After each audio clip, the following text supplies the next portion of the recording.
ગાંધીનગરથી સમાચાર આવતીકાલે કેબિનેટની બેઠક બોલાવાઈ રવિવારે સાંજે 4:30 કલાકે રાજ્ય મંત્રીમંડળની બેઠક મળશે। કેબિનેટ બેઠક બાદ રાજકીય ગરમાવો અને વિસ્તરણની અફવાઓએ પણ જોર પકડ્યું છે। ન્યૂઝ 18 પાસે વિશ્વસનીય માહિતી વિસ્તરણની તમામ ખબરો સદંતર પાયા વિહોણી છે। સૂત્રોના જણાવ્યા મુજબ કોઈ મંત્રીમંડળના વિસ્તરણની યોજનાઓ હાલની સ્થિતિમાં ન હોવાની માહિતી મળી રહી છે। વાસ્તવમાં આ બેઠકનો હેતુ આગામી પખવાડિયે પ્રધાનમંત્રી મોદીના શાસનના 22 વર્ષ પૂર્ણ થવાના પ્રસંગે યોજાનારી ઉજવણી અને તેની તૈયારી માટે છે। સૂત્રોના જણાવ્યા અનુસાર આ કારણસર કેબિનેટની બેઠક સામાન્ય દિવસ કરતા વહેલી બોલાવાઈ છે। સંવાદદાતા ગીતા મહેતા જોડાઈ ગયા છે વધુ જાણકારી સાથે। ગીતા, રવિવારે 4:30 કલાકે કેબિનેટ બેઠક અને અનેક સવાલો અનેક ચર્ચાઓ ચાલી રહી છે। આપની પાસે શું જાણકારી? મહોત્સવ ચાલતો હોય જેવા મહોત્સવ દરમિયાન નેતાઓએ મંત્રીઓએ પ્રજાની વચ્ચે રહેવાનું આ એક મોકો છે લોકો માટે અને એવા સંજોગોમાં અચાનક જ દર બુધવારે મળતી કેબિનેટની બેઠક રવિવારે બોલાવાતા અધિકારીઓ અને મંત્રીઓમાં આશ્ચર્ય ફેલાયું હતું કારણ કે મંત્રીઓને આ કેબિનેટની બેઠકનો કોઈ એજન્ડા નહોતો આપવામાં આવ્યો। એટલે ચર્ચા એવી પણ ચાલી હતી કે કદાચ વિસ્તરણ થશે અને વિસ્તરણની જાહેરાત જો આગામી અઠવાડિયે કરવાના હોય તો એને લઈને કેબિનેટની બેઠક વહેલી બોલાવવામાં આવી છે એવી એક ચર્ચાઓ ચાલી હતી। પરંતુ ન્યૂઝ 18 પાસે સચોટ માહિતી છે। ટોચના સૂત્રોએ જણાવ્યું છે કે આગામી અઠવાડિયે મોદી સુશાસનના 22 વર્ષ પૂર્ણ થતા હોય તેની ઉજવણીના કાર્યક્રમોનું આયોજન થનાર છે। એટલે કેબિનેટની બેઠક વહેલા બોલાવવામાં આવી છે। આવતીકાલે સાંજે 4:30 કલાકે કેબિનેટની બેઠક મળશે। હું આપને જણાવવા માંગીશ કે 6 ઓક્ટોબરના રોજ પહેલી વખત ગુજરાતના સીએમ તરીકે નરેન્દ્ર મોદીએ શપથ લીધા હતા। એટલે એ રીતે જોઈએ તો ગુજરાતમાં શાસનના 22 વર્ષ પીએમ મોદીએ પૂર્ણ કર્યા છે અને એને લઈને ઉજવણીઓ આવતા સપ્તાહે યોજાશે।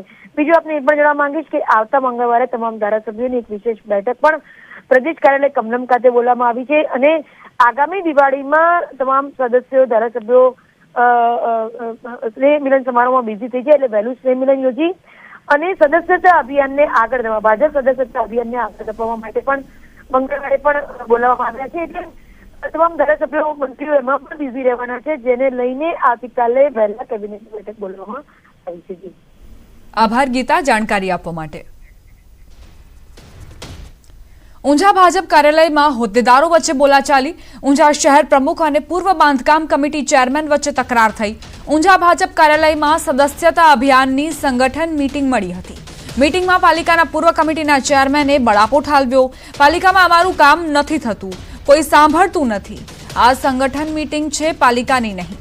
પાલિકા પ્રમુખે આને આપ્યું। પાલિકાનું કામ હોય તો પાલિકામાં પતાવી દેવાનું। બાંધકામ કમિટીના પૂર્વ ચેરમેન અને શહેર પ્રમુખ વચ્ચે ગરમાગરમી।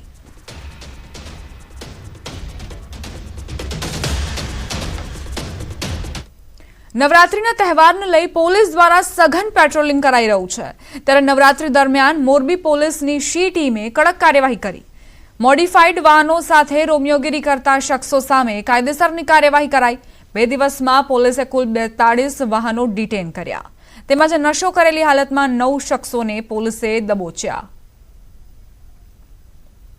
શી ટીમ રાજ્યભરમાં એક્ટિવ છે। નવરાત્રી ચાલી રહી છે અને એવામાં મહિલાઓને યુવતીઓને સુરક્ષા પૂરી પાડવા માટે સતત પ્રયત્નો થઈ રહ્યા છે।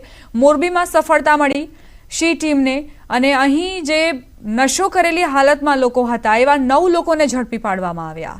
રોમિયોગીરી કરતા 42 વાહનો પણ ડિટેન કરાયા। રાજકોટ CISFને ધમકી ભર્યા મેલને લઈ તપાસનો ધમધમાટ શરૂ થયો છે। વડોદરા બાદ હવે રાજકોટ એરપોર્ટ પર પણ પોલીસની ટીમ તૈનાત છે। એરપોર્ટને બોમ્બથી ઉડાવી દેવાની ધમકી મળી હતી। હીરાસર ઇન્ટરનેશનલ એરપોર્ટ ખાતે રાજકોટ શહેર પોલીસનું સઘન checking. Airport police crime branch દ્વારા ચેકિંગ હાથ ધરાયું છે। તકેદારીના ભાગરૂપે રાજકોટ શહેર પોલીસ દ્વારા ચેકિંગ કરવામાં આવ્યું છે। ડોગ સ્ક્વોડની મદદથી એરપોર્ટની અંદર પણ ચેકિંગ થઈ રહ્યું છે। વધુ અપડેટ મેળવીશું સંવાદદાતા અંકિત પાસેથી। જી અંકિત, રાજકોટ એરપોર્ટને ઉડાવી દેવાની ધમકી બાદ તપાસનો ધમધમાટ।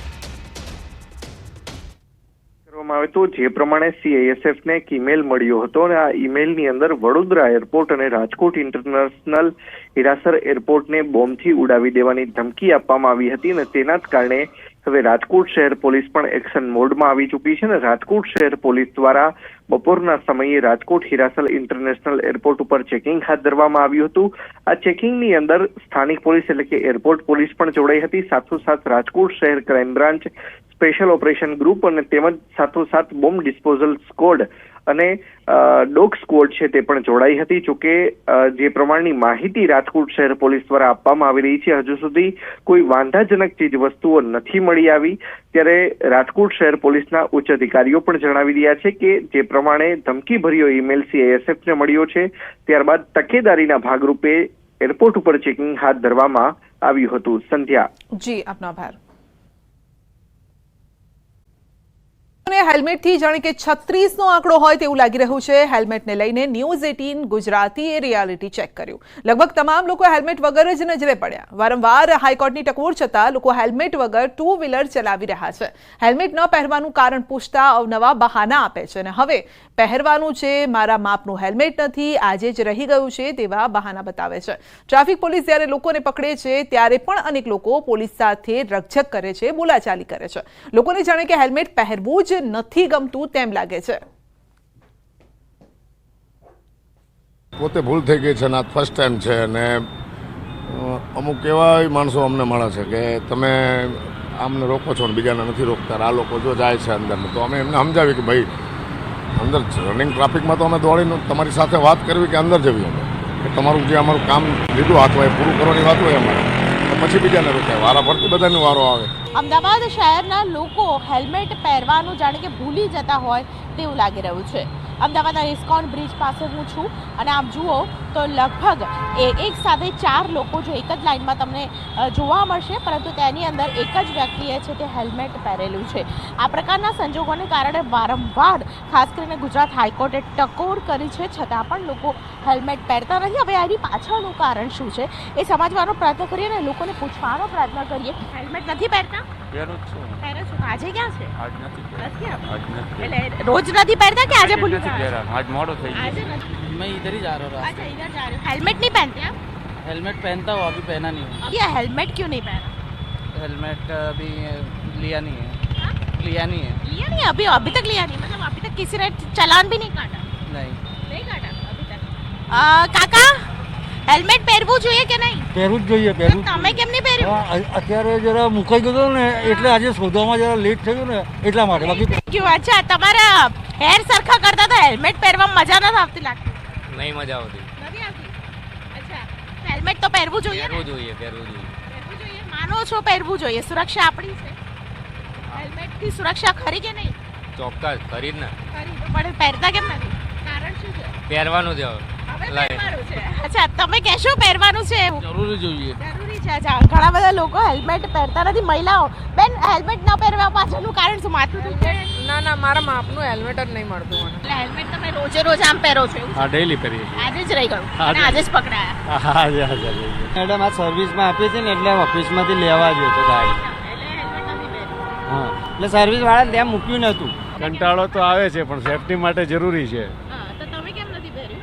હવે આજે હું ભૂલી ગયો એકચ્યુઅલી, બાકી હું રોજ માટે પહેરું છું. અચ્છા, એવું છે. ઓકે, જોજો ચલણ ના આવે હો. આ પ્રકારના બહાના છે તે લોકો છે ખાસ કરીને બનાવી રહ્યા છે. ઘણા બધા લોકો આ પ્રકારનું હેલ્મેટ છે તે પહેરીને જતા હોય છે અને આવા પ્રકારના હેલ્મેટને માન્યતા આપી છે કે કેમ તે પણ અહીં સવાલ ઊભો થઈ રહ્યો છે. દાહોદમાં બાળકી સાથે દુષ્કર્મ બાદ હત્યાના કેસમાં શિક્ષણ મંત્રી પ્રફુલ પાનસેરિયાનું નિવેદન સામે આવ્યું છે અને તેમણે કહ્યું છે કે ગણતરીના દિવસોમાં પોલીસે 1700 પાનાની ચાર્જશીટ દાખલ કરી છે. આ કેસ ફાસ્ટ ટ્રેકમાં ચલાવવાનો છે અને દીકરીને ન્યાય મળશે.